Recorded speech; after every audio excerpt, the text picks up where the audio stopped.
What's up, fellas? What's happening, man? What's up, bro? Man, what do you got, man? I thought you were bringing me an engine. Well, we did. See, engine parts. Exactly. I'm put it together here, man. Cool, cool. Is it gonna make some power? 1,500 horsepower and about 2,000 foot-pounds of torque, a little over that. This thing's gonna make some power. That's what I want, because I'm building this, full tube chassis buggy, and I want something that it will get it. So you're gonna put a 1,500 horsepower Cummins in a tube chassis. How much is this thing gonna weigh? Probably 2,500 pounds, maybe. So 2,500 pounds, 1,500 horsepower, 2,200 foot-pounds of torque. It's gonna be a rocket. That's exactly what I want. You're gonna let me drive it, right?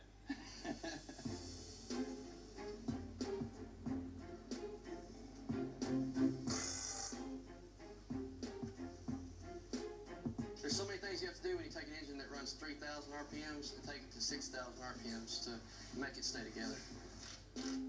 The factory valve spring doesn't have enough pressure to keep the valve from floating at high RPMs. With the bigger cam that we're going to run in here, we got these right here. They have a lot more travel there. We can push it in farther, doesn't break the spring, and we can spin this thing to the moon, have an awesome time with it, make a lot of power. So what we have here is the factory freeze plug. With all the power we're going to be pushing to it, it'll just blow these right out. It'll send them through the moon. These we thread into the head, so it actually screws in, so we can spin as much RPM, as much power we want to it. Just get these last few done, and then we're going to start assembling the engine. Yes, sir. So in order to handle all the RPMs and the load, we're going to have to add these billet tappets in there. These tappets are, twice as strong as the factory cast tappet. With these in there and the billet cam, we'll be able to spin this thing as high as we want with no issues. Okay. So the crank we're using right here is a factory 6.7 crank that has been polished and balanced. Spins really good. We're fixing to install the lower main cap bearings and main caps, torque it down, check everything, and then we'll start putting the front cover on and installing the cam.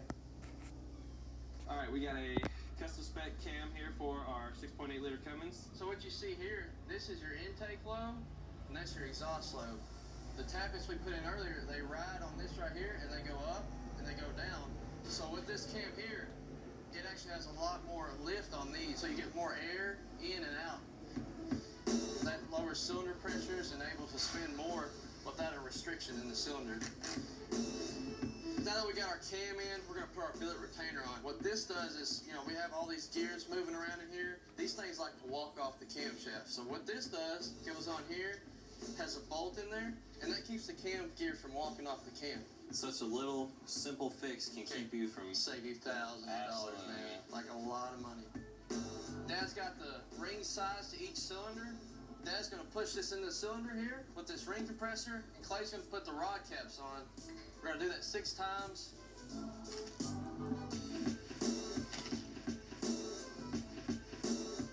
Now that we got the rotating assembly in, I always like to turn them over with a pry bar to make sure that we don't have anything binding up. Everything spins freely. This one does spin like butter.